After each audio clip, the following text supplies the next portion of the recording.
আসসালামু আলাইকুম। পাবদা মাছটা ছোট থেকে বড় সবাই খুব বেশি পছন্দ করে। কাটা কম থাকে আর খেতেও কিন্তু ভীষণ সুস্বাদু। তবে আমি পাবদা মাছটা যেভাবে রান্না করি সে রেসিপিটাই শেয়ার করতে যাচ্ছি।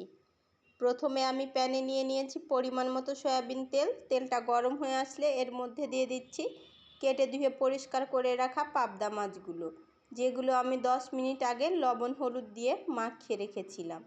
দুই ব্যাচে আমি পাবদা মাছগুলো এভাবে লাল লাল করে ভেজে নিয়েছি। অনেকেই আছেন পাবদা মাছটা ভেজে রান্না করেন না, তবে একবার ভেজে রান্না করবেন, খেতে কিন্তু ভীষণই মজা লাগে। সেম প্যানেই দিয়ে দিচ্ছি কেটে ধুয়ে পরিষ্কার করে রাখা আলু। অল্প পরিমাণ লবণ দিয়ে আলুটা হালকা ব্রাউন কালার করে ভেজে নিব। এভাবে যদি হালকা ব্রাউন কালার করে ভেজে নিয়ে আলুটা পাবদা মাছের সাথে রান্না করি তাহলে এর অন্যরকম টেস্ট হয়। এখন আলুটা তুলে নিচ্ছি। সেম প্যানেই অল্প পরিমাণ আবারও তেল দিয়ে এর মধ্যে দিয়ে দিচ্ছি বেশি করে পেঁয়াজ কুচি আর রসুন।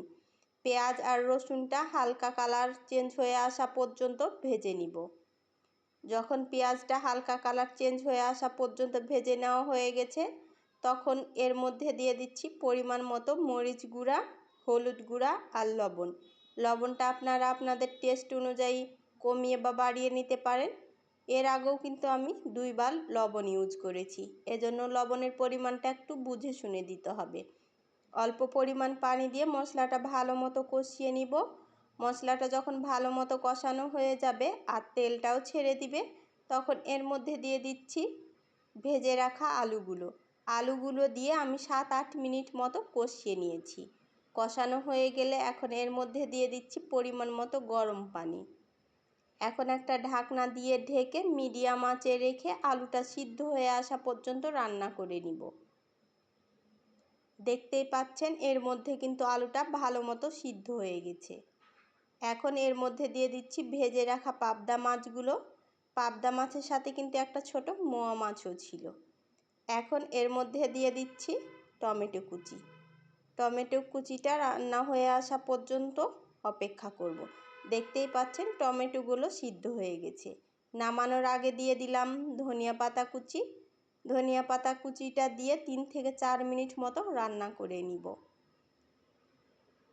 দেখতেই পাচ্ছেন এখন ঝোলের পরিমাণটাও কমে আসছে এবং রান্নাটাও কমপ্লিট। দেখে হয়তো বোঝাই যাচ্ছে আজকের এই পাবদা মাছটা কতটা লোভনীয় এবং কতটা মজাদার হয়েছে। আশা করছি আজকের রেসিপিটা আপনাদের ভালো লাগবে। সবাই ভালো থাকবেন। আল্লাহ হাফেজ।